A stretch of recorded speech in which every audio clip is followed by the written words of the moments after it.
I'm Jim Summers, so I'm the base CO here. So welcome to ISC San Pedro. ISC stands for Integrated Support Command, meaning I'm the base CO and I provide a lot of services.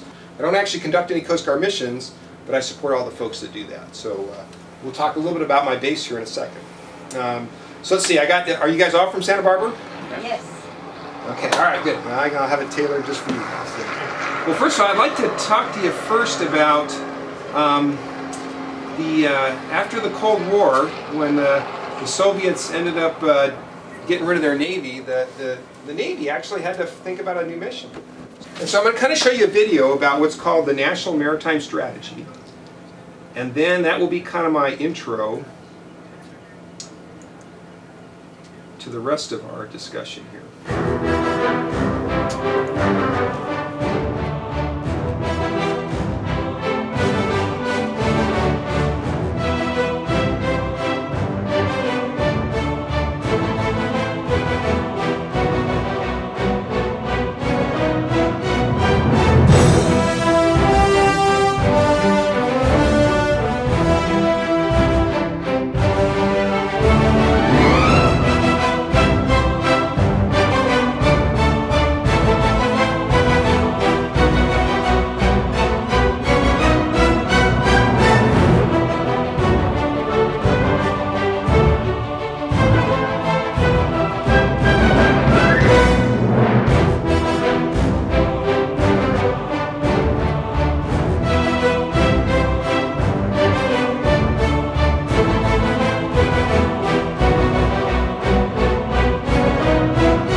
I think we all probably knew that 70% of the world was covered by water.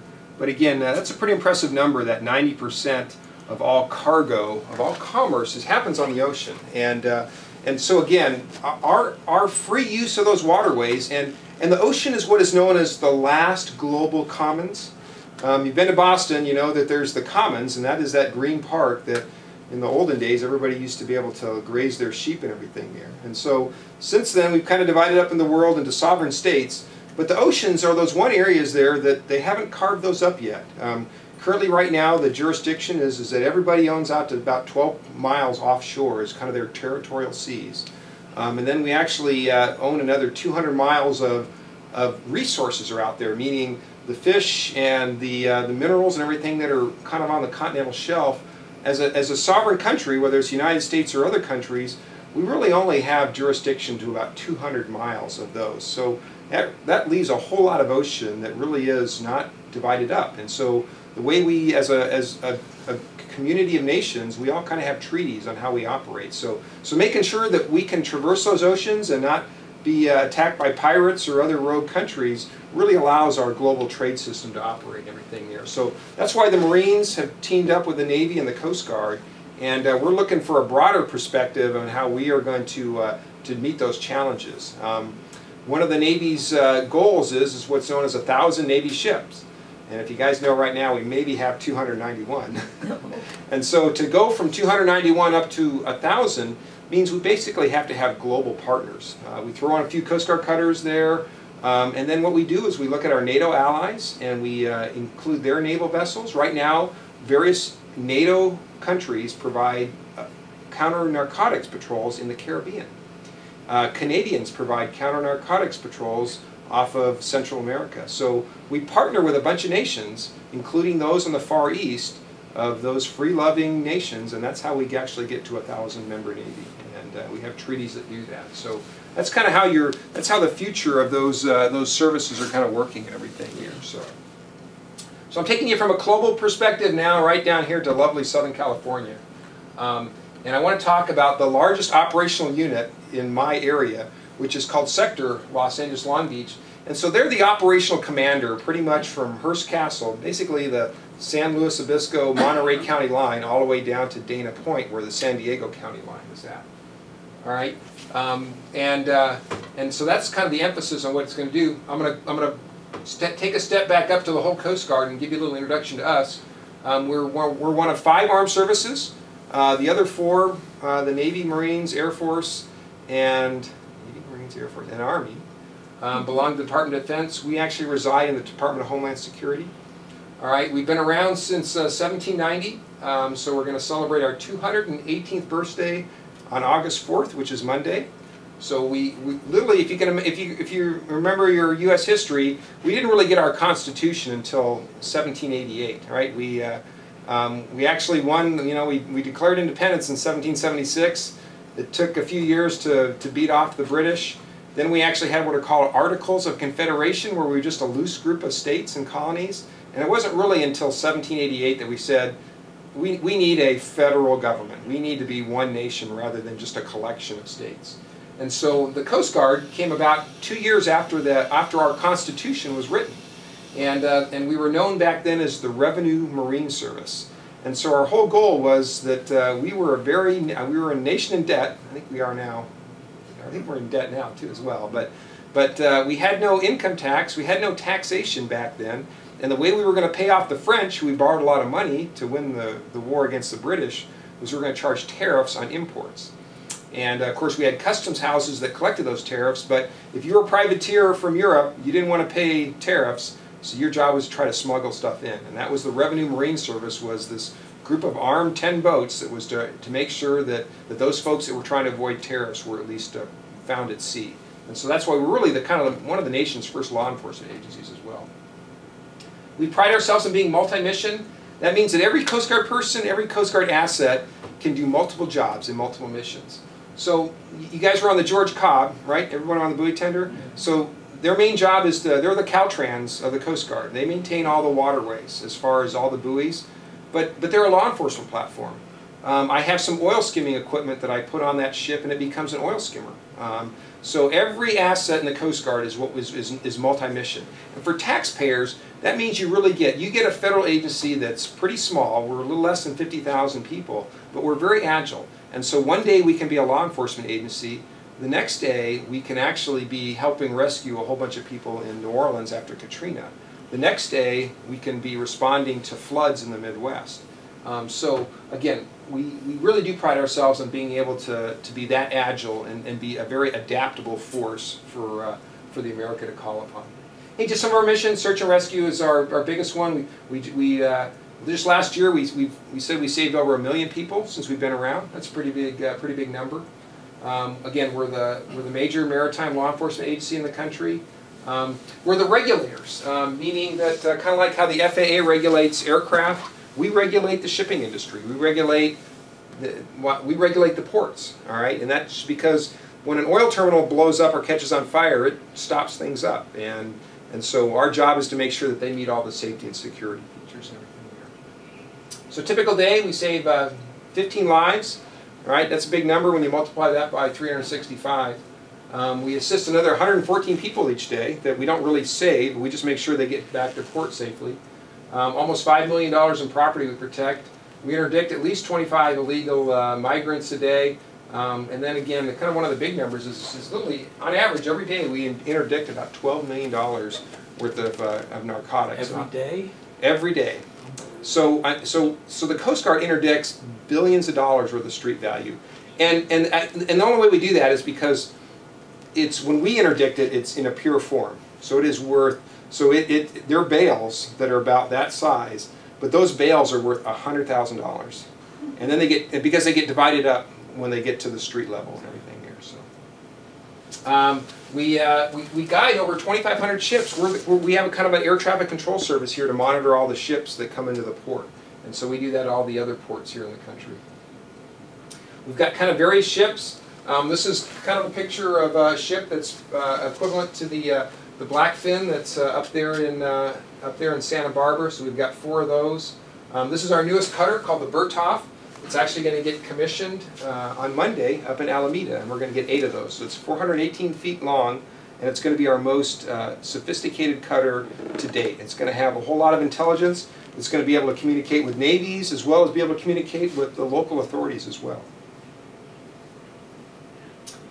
We got various aircraft. We got about 200 aircraft in our inventory.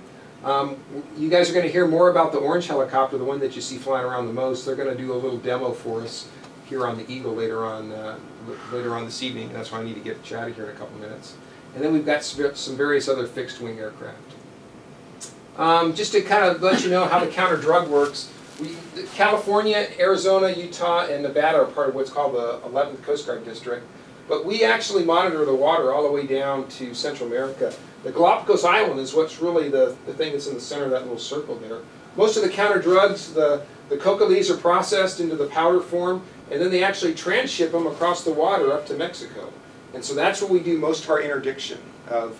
And the latest little tool that the druggies have been using, they use about 40-foot speedboats with 4 outboard engines, and they go 1,000 miles offshore. And all they got to do is they just got to get it to Mexico, and once they get it to Mexico, it's brought across our land borders into the United States. The latest thing they've been using is what they're called submersible vessels. They're kind of like little submarines. They only go down underwater a couple of feet, but they're very hard to detect. And they just fill them up with drugs, and they make that transit across that big part of the Pacific and everything.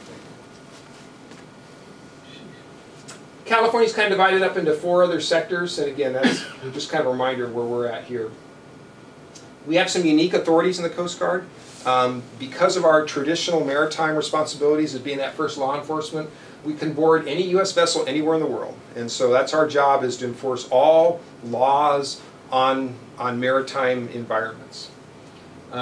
Within the navigational waters, that's at 12 miles in all our rivers, we can actually direct the movement and board any vessel in that area, whether it's U.S. or not, because that's within our jurisdiction. And then again, we have some fairly extensive search and seizure capabilities. We can actually direct a vessel not to get underway. We can direct a mariner not to get underway. We can direct a facility to be closed. So we actually have that ability and authority over each of the various entities in the maritime environment. The sector here has a number of different assets. We've got 4 of these patrol boats. We've got 3 stations. You guys heard a little bit from the station LALB person about their smaller boat. We've actually got a station up at Oxnard and Morro Bay are the stations. You guys, the Santa Barbara folks, get served by the Oxnard station, by the way. And then we've got the 4 aircraft that are based out of LAX, and then we've got an office there in Santa Barbara, and then we've got a special team that's based out of this room right here that actually maintains all the lighthouses. One of the other groups that's based here is a Maritime Safety and Security Team, and they're able to fast rope out of helicopters to get on board ships. They've got 2 canine explosive detection dogs. When you guys are out at the Eagle, if you see a Coast Guardsman with a big yellow lab, that dog's name is Dusty. So Dusty's got a nose for nitrates. But if you just ask the handler to pet Dusty, Dusty loves to be petted. So you may see Dusty out there.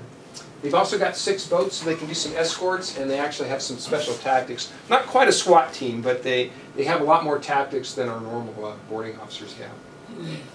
We maintain a 24-hour watch here out of the port. They also maintain a 24-hour watch in Oxnard and up in Morro Bay. And again, so we monitor the coast, we've got radio operators. We also monitor all the traffic that happens in the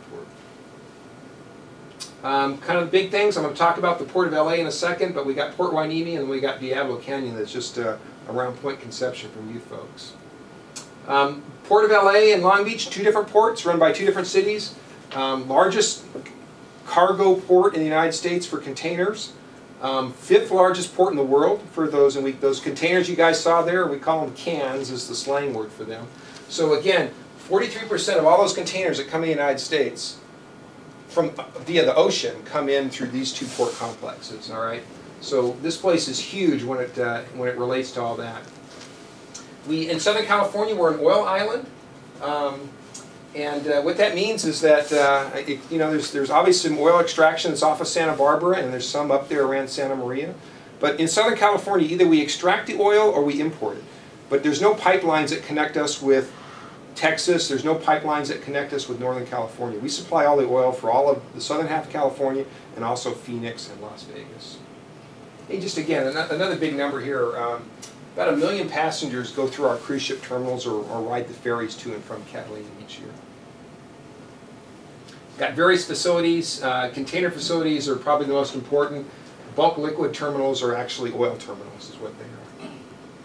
Kind of a typical day here. 16 vessels arrive. You guys see them. They all come up and down that Santa Barbara Channel, right? So when you guys have the view out there, and that is really a huge freeway. Those vessels, they go through that channel. They go around Point Conception. They kind of hug the California coast till they get just about off of Eureka, and then they start the Great Circle route that takes them over to China and the Far East. So that's kind of the route that they normally take. Again, one of the ways that we move cargo here is when it comes to the port, it's got to go somewhere. So it ends up usually on the 710 freeway, or we have this special rail line that comes from the port called the Alameda Corridor. And this is basically a 10-mile long trench that's got 3 rail lines in there, and that actually replaced 4 different rail lines that used to snake through all the city. And so what this does is this separates the rail lines from the roads, and so now we don't have any collisions, and we've actually got a pretty good thoroughfare of getting traffic. You can just kind of imagine, these are, again, you can just barely kind of see these are the downtown skyscrapers, and this rail line takes them all the way out to East LA where there's some big rail yards. A quick picture of all the major rail lines in the United States, and the thicker the line is, that's the more containerized cargo. So you can see, that this line is by far the thickest of any of them here in the United States.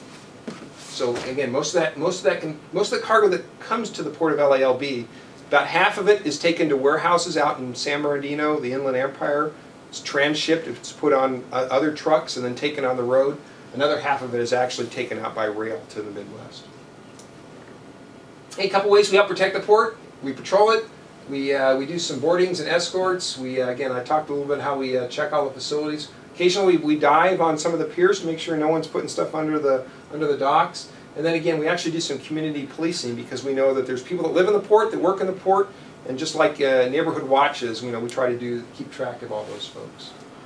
Again, I think we have 500 people here on base, and it's a huge job. And what we've got is we've got a bunch of different partners, whether they're federal partners, state or local partners, that we have to work with either to protect the port or, God forbid, something happens to respond to the port.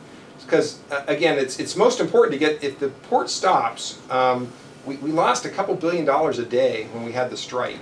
And so we know that one, we got to keep the port open all the time, and again, if it does get clogged up, we've got to open it back up as well. So that requires a lot of different agencies.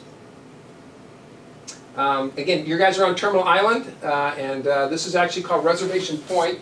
This whole part here is just a landfill area there that we're on. The Coast Guard base is kind of the area that's outlined in yellow. You guys saw the prison to the left. That's a minimum security prison. It's got about 900 male inmates. Let's see, Charles Manson used to be there. A few other DeLorean used to be stationed there. Right now, the big issue with those folks, though, is you got an aging prison population. So they actually have a fairly large medical ward there. So we're all going to pay for that. So as our prison population ages, that's going to cost us a lot of money. So that's something that folks need to make sure they keep in touch with.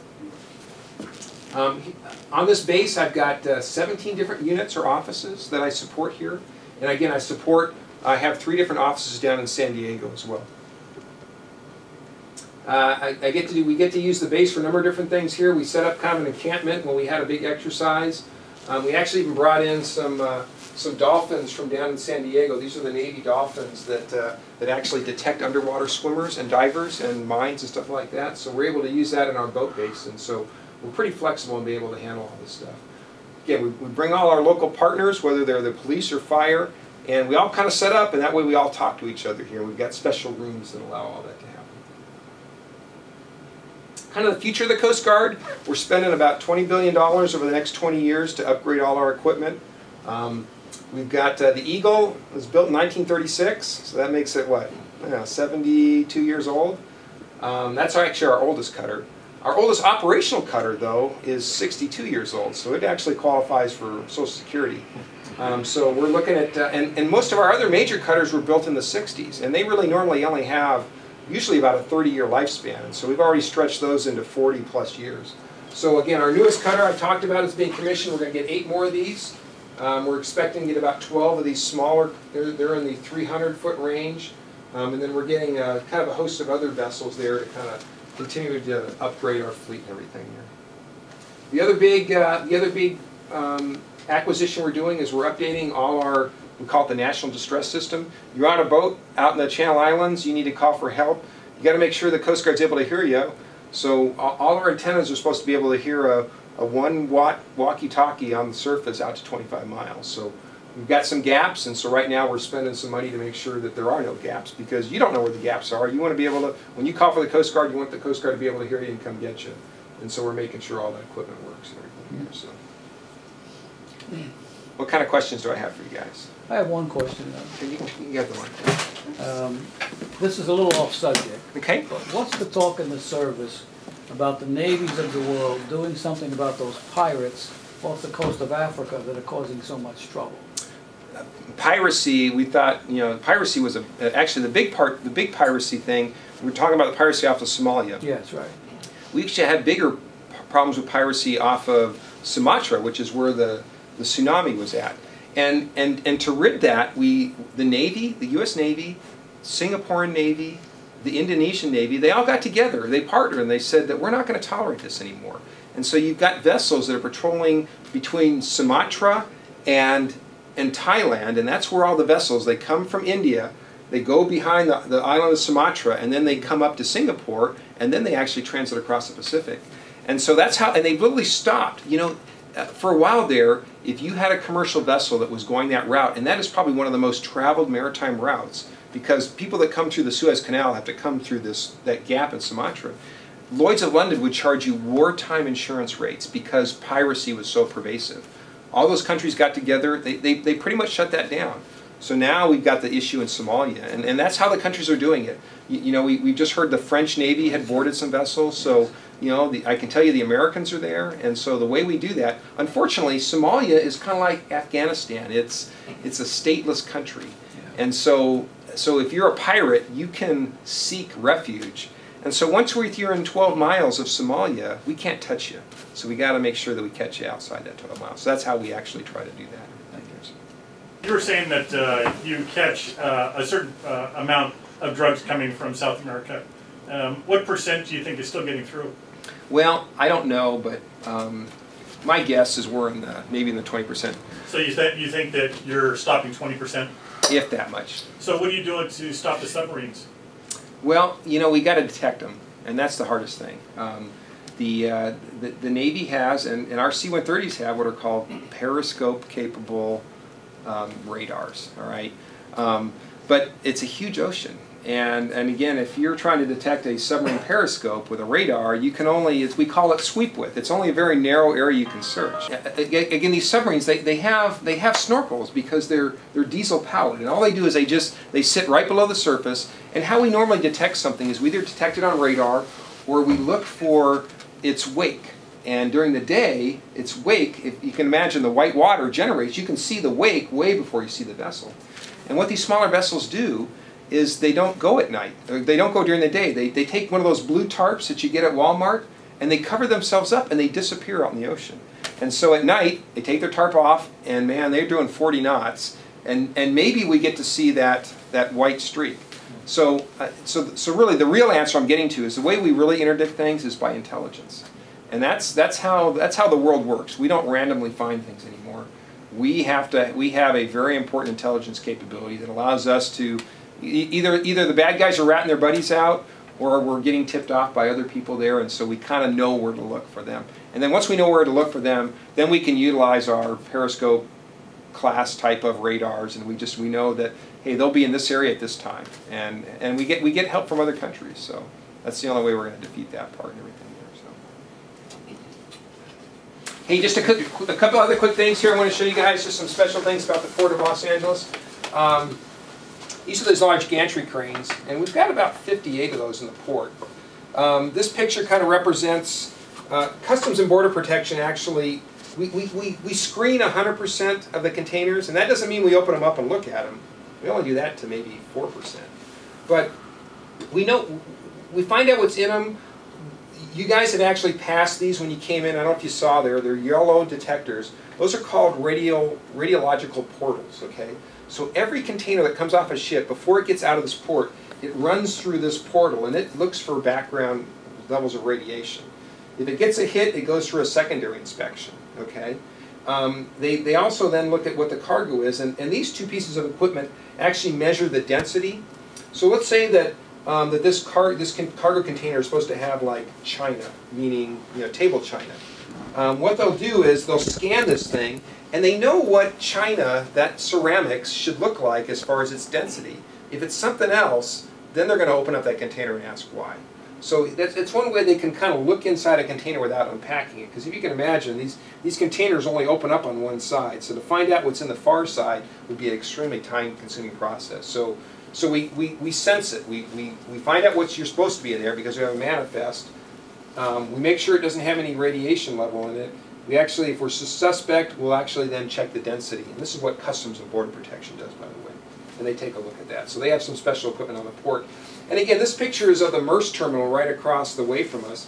And all these containers that are lined up here, they're lined up for secondary screening.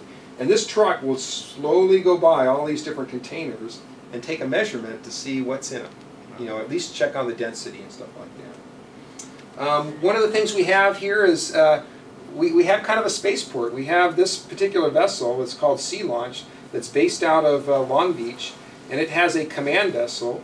And this is it shooting one of the DirecTV satellites off. What this vessel does is it's a converted North Sea oil platform. The platform's run by the Norwegians. The rocket, this part's built by the Ukrainians. This part's built by the Russians. And then Boeing owns the top of the half. And the vessels are really run by the Norwegians. So this is a multinational company that's based right out here in Long Beach. And when they launch a rocket down, you guys obviously see rockets that are launched out of Vandenberg. And any type of rocket that comes out of Vandenberg does what's known as a polar orbit. All right, so it goes from North Pole to South Pole. Cape Kennedy is the ones that actually goes around the equator. And the closer you are to the equator, the more you get the revolution of the Earth to help you throw objects into space. So the way they make money is they drive this oil platform down to the equator, down off of in the Pacific, and they utilize the most physics from the Earth's movement so they can throw the biggest payload satellite for the smallest amount of rocket. And so all your DirecTV satellites get into space that way. These are only commercial satellites, by the way. Your Cirrus and your XM satellites are also put up that way. So right here in the Port of Long Beach, we're handling cargo, but we really have the ability here to, we've literally got a space agency that works in that area there. And finally, I talked to you a little bit about how we're an oil island, and this kind of represents how the oil networks are here in the western United States. So really, except for this itty-bitty little pipeline that connects El Paso and Tucson, pretty much all our oil, and the size of the circle represents the amount of oil that's imported out of that specific port. So you can see this is actually, the biggest circle is Houston, and the next circle is New Orleans, and that pretty much feeds most of the southeast, and then you can see it also feeds most of the Midwest. But otherwise, we actually do extraction as well as processing.